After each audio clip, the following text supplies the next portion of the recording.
online, and given the difference in time, I'd appreciate inviting her. We'd like to recognize the Vice President, Sara Duterte, please, online. Given the difference in time. Senator Amy. Yes, maraming salamat. At kung pwedeng ipaliwanag lamang ng ating Vice Presidente kung bakit sinasabi ninyo na kidnapping or extraordinary rendition ang sinasabi. At gusto rin natin malaman yung tungkol sa warrant. Kayo na lang ang mag-umpisa. Salamat. Opo, Senator Amy, may I be allowed to read the statement? Yes, please. Please do so. Okay, thank you. Opo. Mga kababayan, on March 11, 2025, former President Rodrigo Roa Duterte was forcibly taken by the Philippine National Police upon his arrival at the Ninoy Aquino International Airport. He was brought to Villamor Air Base, a military air base, detained for nearly 12 hours, and then flown out of the country on a private jet to The Hague, all allegedly because of a warrant issued by the International Criminal Court. This was patently an illegal arrest. This constitutes extraordinary rendition. A Filipino citizen, a former president, was taken into custody without a valid warrant issued by a Philippine court, without due process, and without any legal basis under our laws. The Constitution is clear. Section 2, Article 3 of our Constitution explicitly states, the right of the people to be secure in their persons, houses, papers, and effects against unreasonable searches and seizures of whatever nature or for any purpose shall be inviolable, and no search warrant or warrant of arrest shall issue except upon probable cause to be determined personally by the judge after examination under oath or affirmation of the complainant and the witnesses he may produce, and particularly describing the place to be searched and the persons or things to be seized. This means that for an arrest to be lawful, it must be carried out pursuant to a warrant issued by a Filipino judge of a Philippine court. Nasaan po ang warrant of arrest na inisyu ng hukuman ng Pilipinas? Wala. Without a valid warrant from a Philippine court, this was at best a warrantless arrest. Under the rules of court, warrantless arrests are only permitted in 3 instances: in flagrante delicto, hot pursuit, and escaped prisoner. None of these circumstances applied to the case of the former president. So, what was the legal basis of his arrest? The authorities acted solely on an ICC warrant, a document that has no legal effect in the Philippines unless reviewed and validated by a Philippine court. In fact, even assuming without conceding that the government itself wished to recognize and enforce the ICC's warrant, it still violated the Rome Statute itself.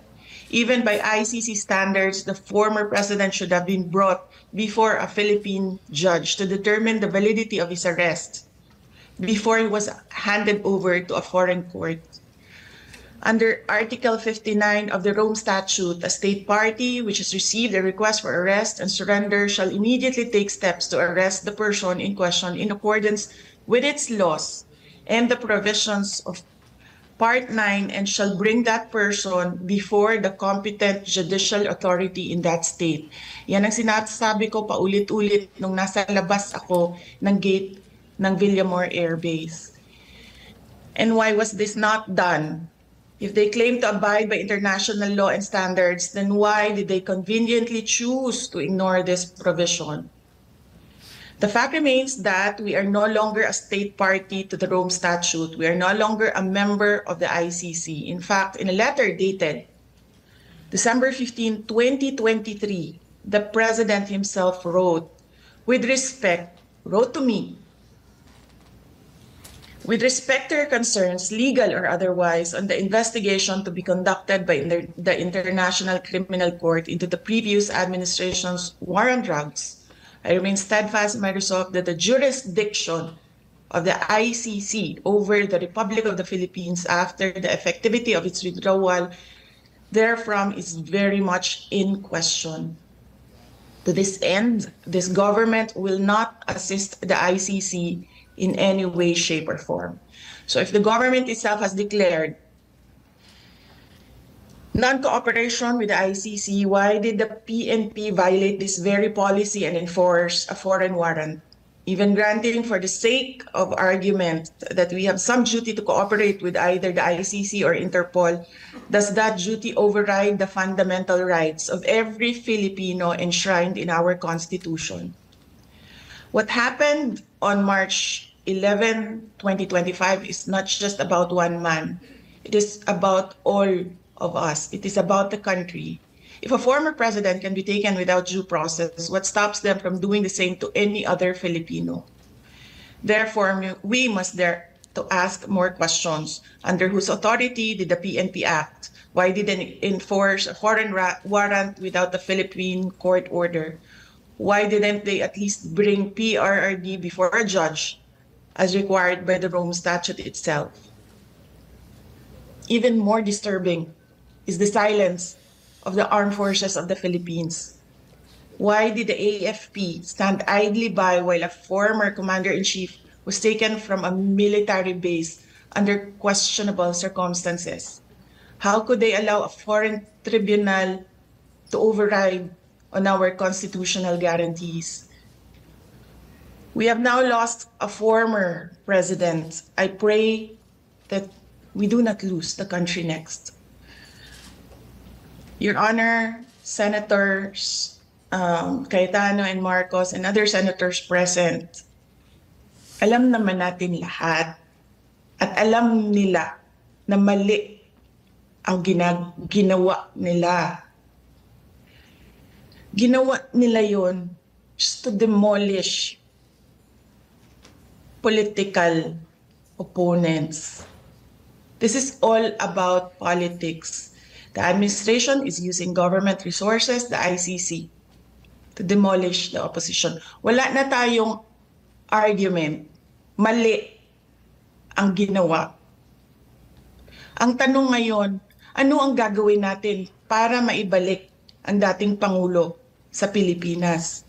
Kasi nag-iisa ako ngayon dito na gumagawa ng paraan para maibalik ang ating dating Pangulo sa ating bayan. Thank you. Maraming salamat sa ating Vice Presidente at hindi kayo nag-iisa. Lahat tayo ay naghahanap ng solusyon sa napakakomplikadong pangyayari. Ano sa palagay mo yung nakita ninyong ICC warrant? Kailan ba ipinakita? May sinabi si Counsel o Attorney Medialdea na hindi daw pinakita kay Pangulo Duterte hanggang sa kahuli-hulihan at redacted form pa daw. Tama po ba yun? Yes, Honorable Senator Marcos, ang nangyari kasi, merong ICC warrant. It was diffused to Interpol. It was given to Philippine authorities. Hindi siya nagkaroon ng red notice. Kaya yung ibang bansa, hindi nila alam. Wala silang notice na merong ganong warrant. Ang nangyari, ICC, Interpol binigay sa Philippine authorities. And the Philippine authorities or the Philippine National Police, in-implement nila yung warrant diretso doon sa akusado, hindi nila dinala sa korte natin dyan sa ating bansa. Tama po. At yan ang pinag-uusapan namin kanina ni Executive Director Alcantara ng Transnational Crime na ang pinadala lamang ay isang diffusion. Ito ang kauna-unahang pagkakataon na ang warrant of arrest was honored by a member state. Samantalang diffusion pa lang to, wala pang compliance review, wala pang ibinibigay sa secretariat ng Interpol, walang task force yung Interpol at walang kaalam-alam yung commissioner ng Interpol. Ang sabi nga ng Interpol, si Presidente Duterte ay hindi wanted ng Interpol. wanted daw siya ng ICC. Pinadala lang daw sa kanila. As a matter of fact, under Article 97, Section 4 of Interpol's own rules on the processing of data, it is very clear that there are so many requirements before any action can be taken. Kung pwede, ipakita natin ang itsura ng isang diffusion versus isang red notice. Ibang-iba po yun. Ni walang red notice at yung diffusion, parang sabi nga ni VP, parang tinimbre lang sa mga kasama sa Interpol na mga miyembro. Hindi dinaan sa mismong review. So, nais natin pag-usapan at tanungin kay Executive Director. Tama po ba yun?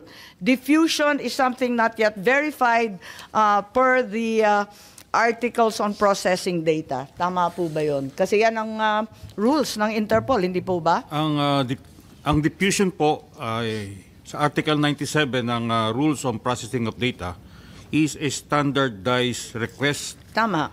to arrest, detain, or restrict movement Right. of accused. Ito, Tama, locate, pero hindi Tama pa po. hindi pa siya verified, hindi pa siya naimbestiga at hindi pa nailalagay bilang opisyal. Wala pang task force, Tama wala po pang yan, tama po. compliance review. Pero hindi po ibig sabihin noon na wala siyang value. Pero Pareho po mismo yung Interpol, sinasabi po sa atin na first time daw na yung member state agad-agad in-acknowledge. Wala pa namang kaalam-alam. Ang mismong Interpol Secretariat, walang kamuang-muang kasi between states lang to, ICC lang at Interpol. whether it is a red notice or wanted person diffusion, obligado po tayong mag-comply. Hence, our job in the NCB is to distribute the diffusion notice. Nandyan, no? Pinapakita natin yung red notice sample versus yung diffusion order. Ibang-iba po, di ba, yung Magkaiba itsura? po, magkaiba po. Magkaiba, Pero- yung kay Arnie Teves yan, tsaka ito kay PRRD, ibang-iba po. Magkaiba po. Talagang hindi sila. Magkaiba So, po. admitido po ninyo, walang red notice. Yung red notice po, wala po siyang red notice. Walang dumating, ano? Merong tinatawag po na O, tama. Red so, diffusion. kung ganun, sinasabi, tulad ng sinabi ni VP, maobligasyon ang ating pamahalaan mag-cooperate, tumulong sa lahat ng request. Yung request, hindi naman galing sa Interpol Pinapaliwanag nga ng Interpol. Hindi naman amin wanted yan. Ang sinasabi, Philippines is obliged to cooperate when in fact it came from ICC. Paulit-ulit tayo kanina sa ICC, walang jurisdiction dito sa Pilipinas. Ba't natin kinikilala? FPRRD was not wanted by Interpol. It was neither verified or approved. Hanapin mo sa buong database ng Interpol, walang lumalabas. Hanggang ngayon, it's not there. Read out the email address from the letter. Nakita mo yung letter? ICC ang nakasulat. Walang Interpol kahit sa mismong diffusion. Anong obligasyon ng Pilipinas? Kapag hindi tayo nag-comply sa isang diffusion, anong mangyayari sa atin? Hindi na tayo bahagi ng Interpol? Paparusahan tayo? May parusa po ba? not necessarily, hindi po ganon. Kapag diffusion, what will happen? Gaya po na nasabi ko kanina, ang diffusion po at requesting for looking for wanted persons, pareho lang po na ng red notice. Hindi po pareho yun. Ang hindi lang po siya- liwanag nito. ang pagkakaiba po niya- Kababasa mo lang ng Article 97, pambihira ka Opo, naman, opo. sir. May pagkakaiba nga po kaya kasi nga. yung red notice has to be processed by the Pero di ba yung kay notices. Congressman Arnie Teves, red notice na. Ayan, dinadaan pa rin sa proseso ng maliit at mahirap na bansa katulad ng Timor-Leste. Ayaw pa rin nila pumayag. Dahil ang sabi nila, dadaan muna ito sa korte natin. Ngayon tayo, lumundag tayo sa diffusion. Ano bang commitment natin? Anong mangyayari sa atin? Sinabi na natin, ICC has no jurisdiction. Tapos, ICC warrant has no effect. Tama ba yun? Di ano ngayon yung Interpol? May obligasyon ba tayo sa Interpol? Diffusion pa lang to. obligado po. Obligado. Bakit obligado? Anong mangyayari kung di tayo sumunod?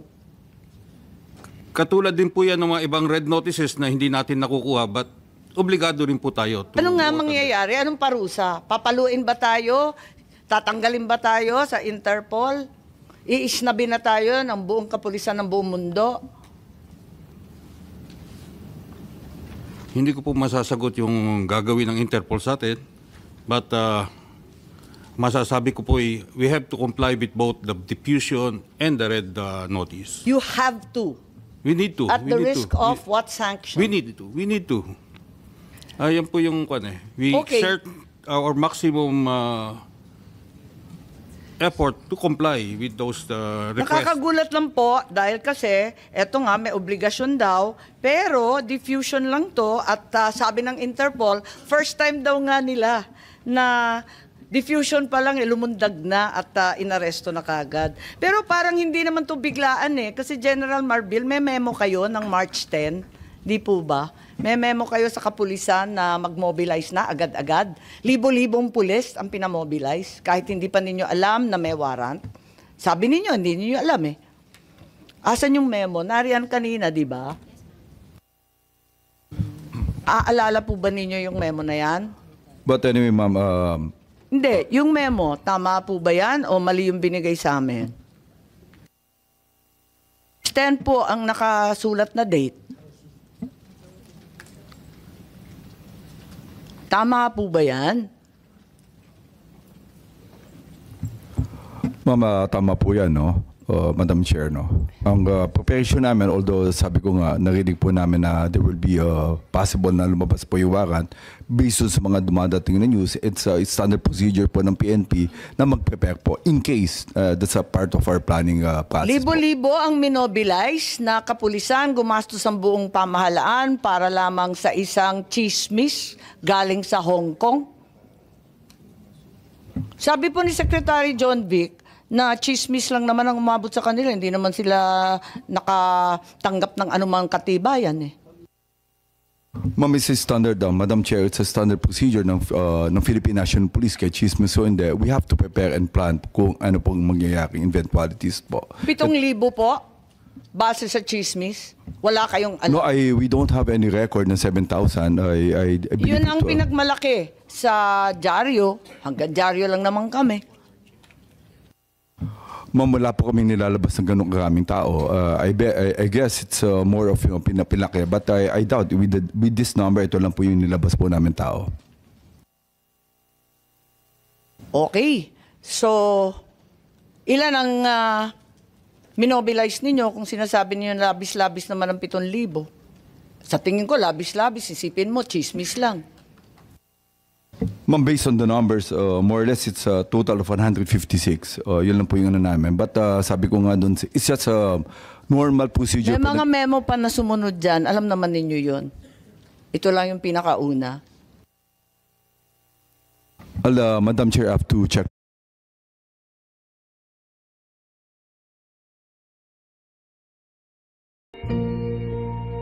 Kesa ibang tikman mo, fresh katunan na to. Po yung numbers ng tao natin. Bakit sinabi 7,000? Nagulat naman kami. Okay lang, pero mabalik dito sa ICC warrant, walang red notice at pati yung Timor-Leste, inisnab yung red notice, ang atin lang diffusion. Sa diffusion, ang liwaliwanag, kailangan extradition, kailangan in conformity with national laws. I think we've established that and without pounding it into the ground, can we ask now, ipakita muna natin ang video ni Secretary Remulla or yung transcript dun sa budget hearing po nung nakaraang taon. Ang liwaliwanag po at maganda po ang paliwanag ni Secretary Remulla Boying. Opo. But when it comes to them going into the country, kung gusto nila pumasok dito upang manghuhuli at magpasagawa ng warrant na kanila pong na-issue po siguro ng ICC pagdating ng panahon, kailangan ho itong dumaan sa ating court system. Ito po ay kinakailangan ng isang action to enforce a warrant, action to enforce a judgment. Kailangan po dumaan yan sa ating court system. Kaya hindi ho namin pakikialaman kasi yan po trabaho na ng Interpol kung talagang gusto nilang habulin yung tao na nasasaktal. Yung sabihin natin, nag-issue po na warrant of arrest ng ICC, gusto mong enforce ng Interpol dito, pero para ho ito ay matuloy at hindi ho magkaroon ng kasuhan, kinakailangan pumunta muna sila sa korte natin. There's some things that the Supreme Court would be looking at if what was alleged in the crime would have happened when we're still members of the ICC. That is one of the things that can be of importance to the courts when they do enforce a warrant, or if they will actually allow a warrant to be served in our country from an international tribunal. Ang problema nga ho ay meron kong sinasabi yung mga kaibigan natin na well-meaning naman. May 200 families daw na gustong magreklamo pero ang hawak daw nila 8. Pero sa 8, ang makakausap nyo 2 lang. Tapos yung 2 pa, wala pang ibibigay na totoong ebidensya.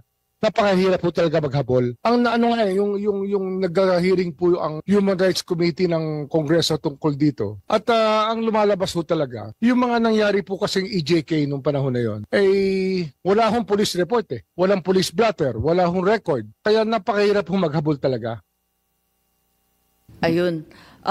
Napakaliwanag at napakaganda ng paliwanag ni Secretary Boying na sa ICC man yan, Interpol man yan, dadaan yan sa Korteng Pilipino. Ma'am, ano yan Ang general rule talaga, pag may foreign judgment, you have to enforce it in court.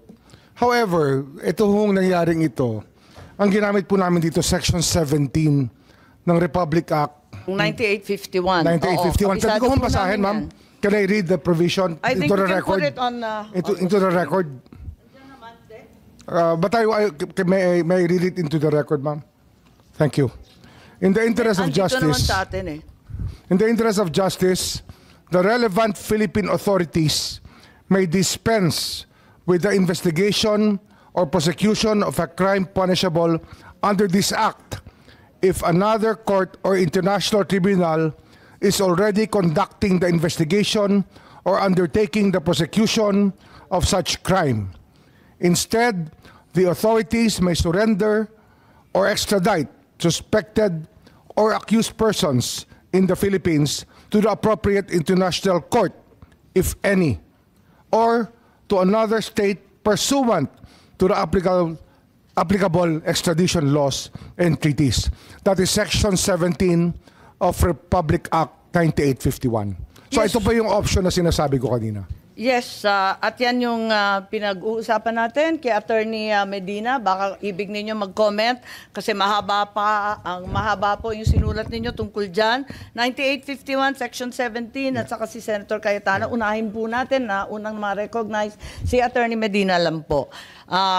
Lahat tayo, kabisado natin yung 9851, alam natin yung Section 17, para rin yung Rome Statute, Article 59, sa panahong to na memorize na nating lahat. Attorney po. Thank you for the opportunity, Madam Chair.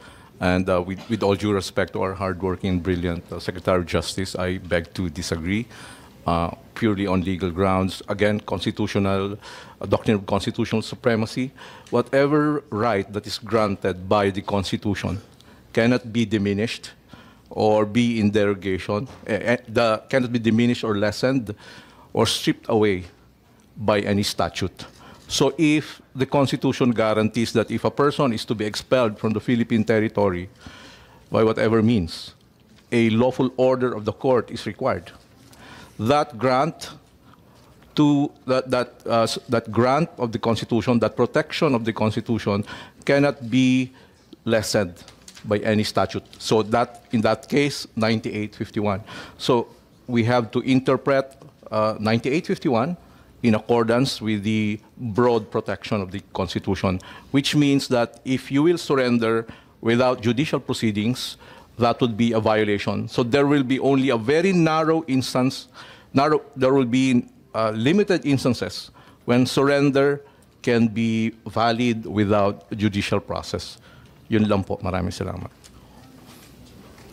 Senator Cayetano, I think you wish to add something. When the SOJ was speaking, yung una kong temptation was to say that, as you said, no, evolution, legal theory, and for the public, no, to be fair, diba, that happens when lawyers meet, diba, na ito yung una kong theory, ito yung application, especially if there's no jurisprudence na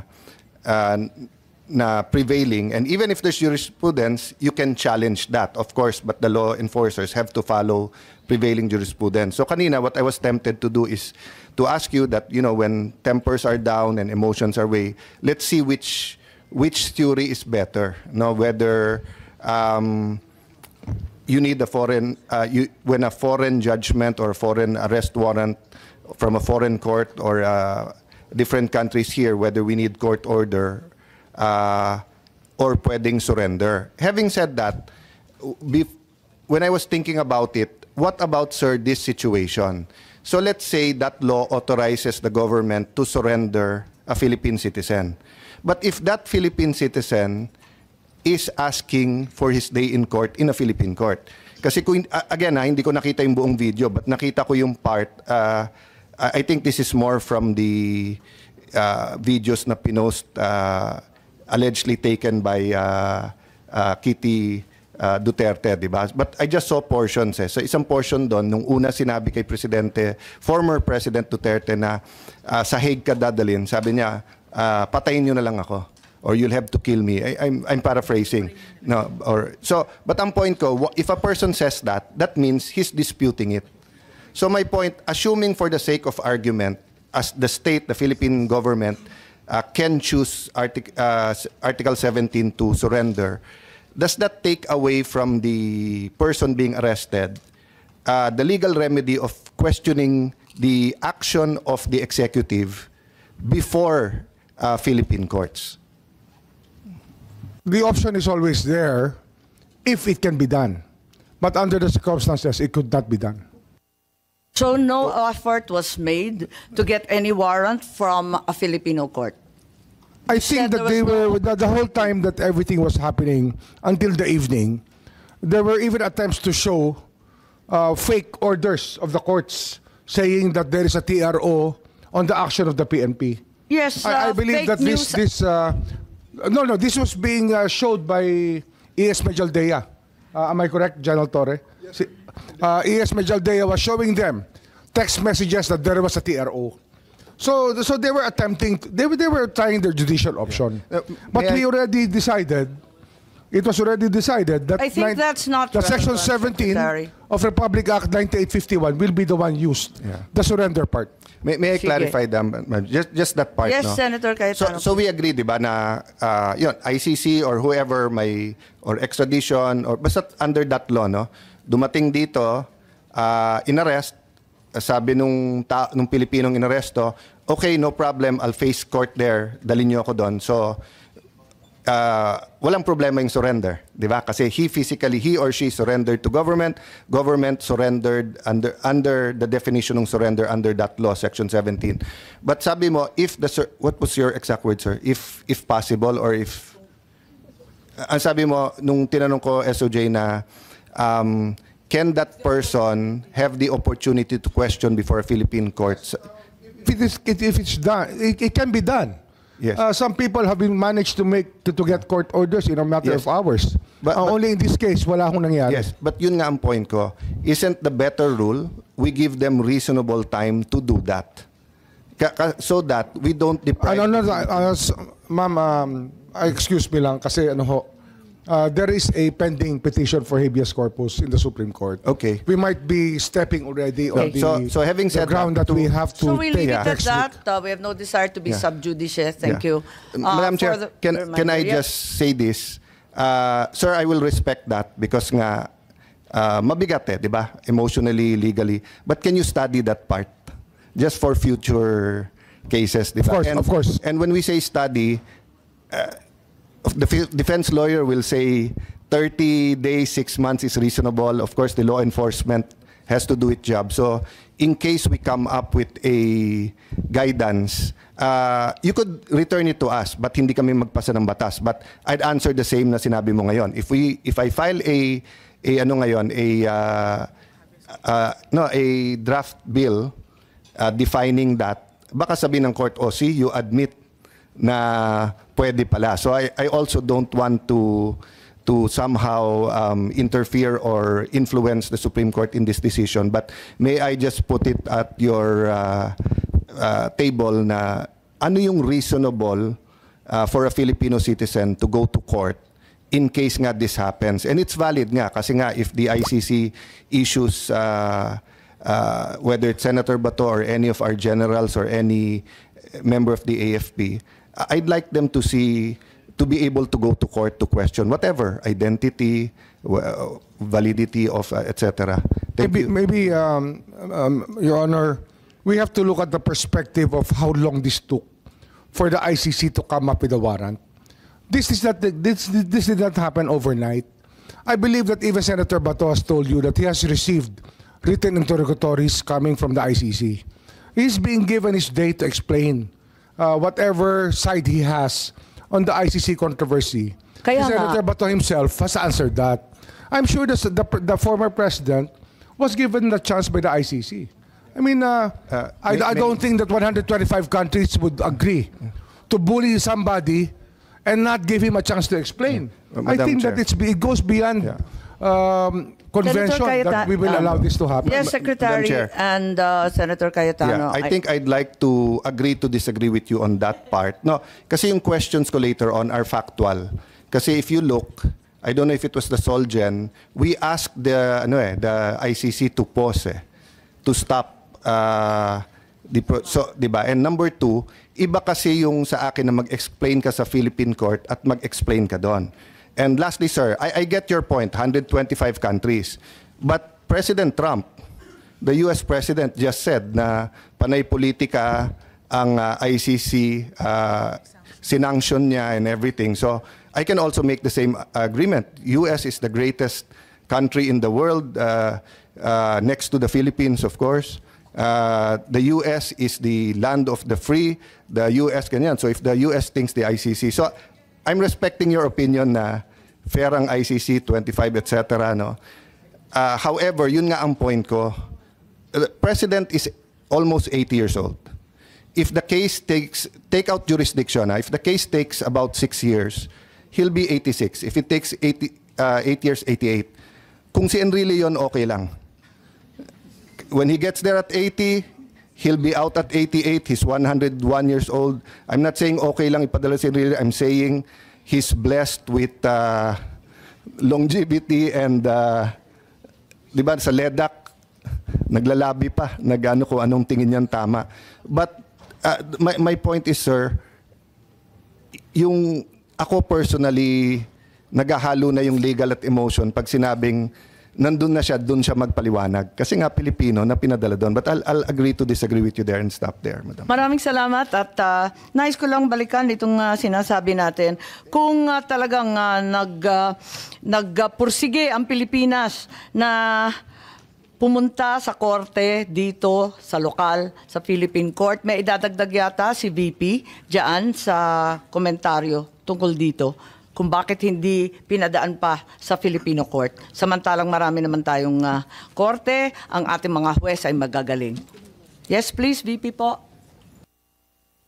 Yes, thank you, Senator Marcos. Ang gusto ko lang gawin is, unang-una, meron kasing document galing sa ating Pangulo papunta sa akin na sulat, no, na lumabas dahil kinuha siya sa isang lawyers group chat. Hindi namin alam kung sino ang kumuha at inilabas siya. Gusto ko lang na isubmit ito as part of the records of this hearing kasi as a Filipino and as a public official, binasa ko yung ating protesta doon sa ICC at yung desisyon ng ICC. At nakita ko na wala talagang jurisdiction. Pero alam ko na merong ginagawang investigation dahil nabibigyan kami ng data or information galing sa mga law offices na ginagamit dyan sa loob ng Pilipinas sa pag-interview ng witnesses. Kaya kinausap ko unang-una ang Secretary of Justice noon. At dahil hindi paiba-iba yung sagot niya sa mga tanong ko, ang ginawa ko ay dumiretso ako sa Pangulo. Kaya yon, nabigyan ako ng sagot ng Pangulo at gusto kong basahin ang kabuuan ng sulat. Nakalagay dito, Dear Vice President Duterte, this is reference to your letter of 4 December 2023 as well as similar letters sent to members of the Cabinet, namely Secretary Jesus Crispin C. Remulla of the Department of Justice and Solicitor General Menardo Guevara on even date with respect to your concerns, legal or otherwise, on the investigation to be conducted by the ICC into the previous administration's war on drugs. I remain steadfast in my resolve that the jurisdiction of the ICC over the Philippines after the effectivity of its withdrawal therefrom is very much in question. To this end, this government will not assist the ICC in any way, shape, or form. I am certain that all the members of my cabinet, including yourself, will echo my views on this matter. As it is my sworn duty, I will continue to defend and assert the sovereignty of the Republic of the Philippines at all times. Ngayon, naririnig ko po, sinasabi ng ating Secretary of Justice na mabibigyan siya ng panahon na makasagot sa loob ng ICC. And that is clearly the Philippine government's position that there is cooperation with ICC. So kinikilala na nila ngayon yung jurisdiction ng ICC na wala naman kasi talaga. Because this is an extraordinary case of extraordinary rendition. At pangalawa, Senator Amy, gusto ko na sumagot ang Armed Forces of the Philippines kung bakit nila pinayagan na mangyari ito. Because under the law, the Presidential Security Command is in charge of the security of former presidents. So bakit nila hinayaan na mangyari ito sa isang dating Pangulo ng ating bayan? And finally, I request that I leave the meeting, the hearing, because I have to prepare for meetings as well here this morning at 9 a.m. Thank you very much, our honorable senators, mga kababayan. Maraming salamat, VP. Maitatanong lang, hanggang kailan yung date nung sinasabi mong sulat mula sa Pangulo natin? Ang date ng kanyang sulat ay December 15, 2023. 2023. Iba pang sulat pala ito. At maraming salamat at hihingin natin ang sagot ng ating AFP tungkol sa PSG at yung okasyon sa Villamor. Maraming salamat, VP. Kung may mga iba pang mga hearing, sana makadalo ka rin. Thank you. Opo, salamat. We deserve the best when we put in all our best. That should be our standard. Kaya again and again, I choose Pure Foods corned beef. Every can, an expertly crafted masterpiece. 100%